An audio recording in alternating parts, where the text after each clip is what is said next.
Hello बच्चों, हमने इससे पहले 2-3 वीडियो में ट्रिग्नोमेट्रिक बेसिक्स के बारे में बताया।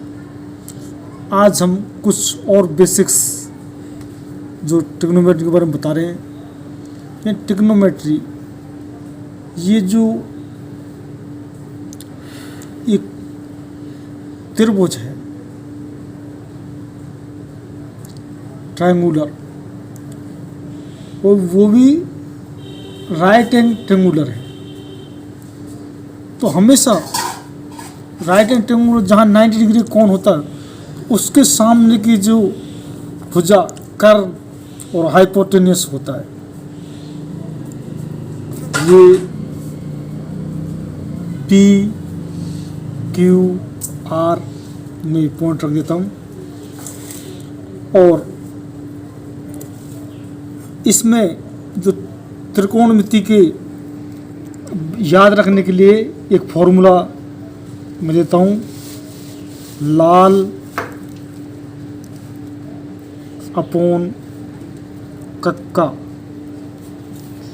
इससे आप लंब अपॉन कर्ण यानी कि साइन थीटा, कर्ण अपॉन लंब कोसेक थीटा हो जाएगा। यदि कोण, अब इससे क्या है, ये तो कर्ण हो गया और ये बेस और ये लंब परपेंडिकुलर। तो यदि हम कोण इसको ले लेते हैं, कोण पी को ले लेते हैं, तो जिस कोण को हम जो थीटा मानते हैं तो उसके सामने की भुजा हमेशा लंब होती है। यदि हम इसमें थीटा क्यू को मानते हैं तो ये लंब हो जाएगा, इसको मानते हैं तो लंब ये हो जाएगा। अगर ये थीटा इसको मानते हैं जो आर को, तो लंब ये हो जाएगा। ये कुछ बेसिक्स हैं। इसके आधार पर जैसे कि इसमें यदि ये कहता है ये 12 मीटर है जो भुजा है और ये 13 मीटर है, और वो ये कह रहा है कि ये question 10p minus cot R, इसकी वैल्यू निकालिए। तो हम सबसे पहले क्या करेंगे, हम इसमें पहले, क्योंकि ये दो भुजा दे रखी हैं, ये 13 मीटर है, ये 12 मीटर है, तो हम पहले तो ये तीसरी भुजा अननोन है अब इसमें, तो हम इसको निकालेंगे। और इसका क्या फॉर्मूला है, यानी कि के कर्ण square equal to L square plus A square. के कर्ण, ए लंब, ए आधार।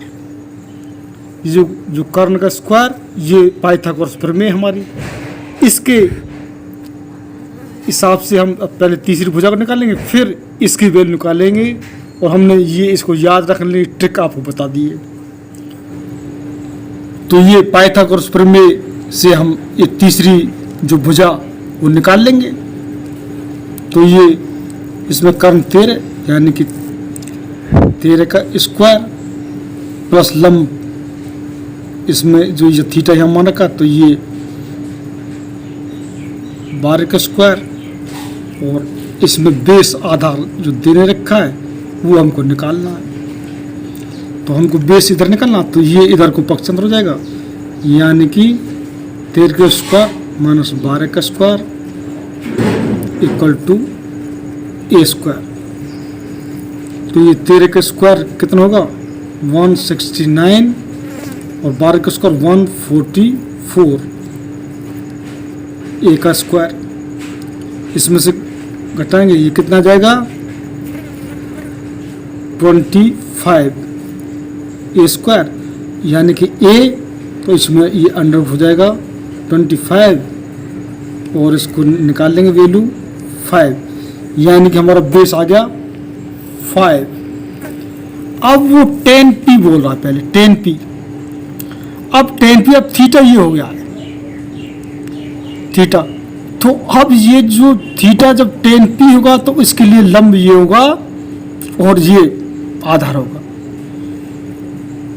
तो टेन पी की वैल्यू क्या होगी,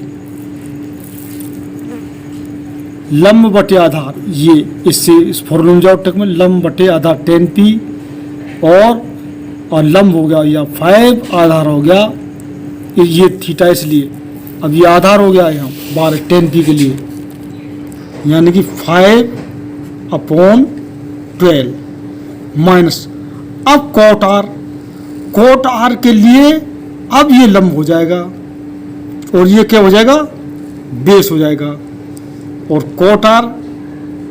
कोट की वैल्यू आधार बटे लंब, और आधार क्या हो गया, अब इसके लिए आधार ये हो गया 5, क्योंकि सामने के वाले तो अब ये लंब हो गया, तो ये भी हो गया 5/12, यानी कि एलसीएम 12, यानी 5 - 5 यानी कि 0/12, यानी कि 0 वैल्यू, यानी इसका 0 वैल्यू आई। हम इसी प्रकार और एक निकालते हैं, यानी कि एक समकोण त्रिभुज दे रखा है, राइट रेक्टेंगुलर है, और वो बोल रहा है कि ए बी सी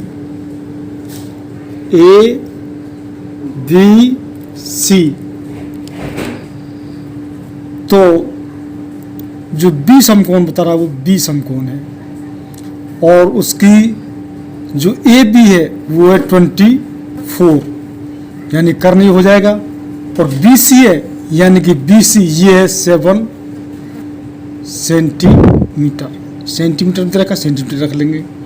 अब हमको ये उसी पाइथागोरस प्रमेय से ये निकाल लेंगे, यानी कि कर्ण का square upon L square plus A square, इसमें कर्ण इसमें निकालना ही हमको, हाँ वही पाइथागोरस के square equal to L square plus A square, यानी कि अब के स्क्वायर, इसमें के हमको निकालना है, तो एल और ए की वैल्यू रख देते हैं, एल 24 का स्क्वायर और ए 7 का स्क्वायर, यानी 24 का स्क्वायर कितना होता है,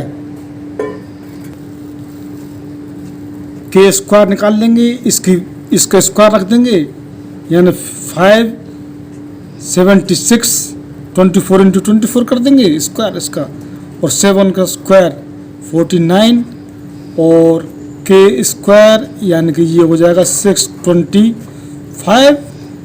और के स्क्वायर इसका अंडर रूट कर देंगे 625, और इसका अंडर रूट आएगा 25, यानी के की वैल्यू आ गई 25। ऑप्शन है sign A into cos A.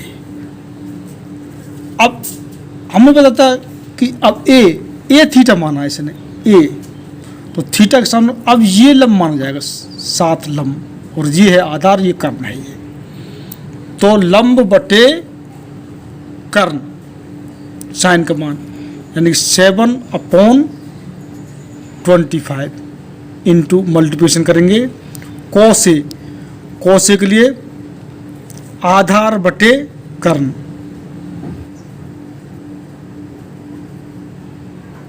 Upon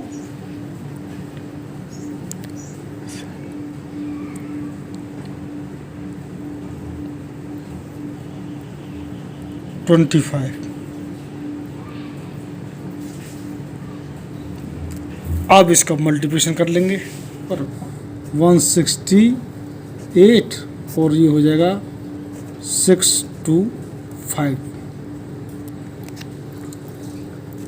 तो इस प्रकार से हम यदि एक तो ये ध्यान रखें जो थीटा मानते हैं उसके सामने की भुजा हमेशा लंब होती है, यानी कि परपेंडिकुलर, और राइट एंगल में जो राइट एंगल होता है उसके सामने की भुजा हमेशा कर्ण होती है, हाइपोटेनियस।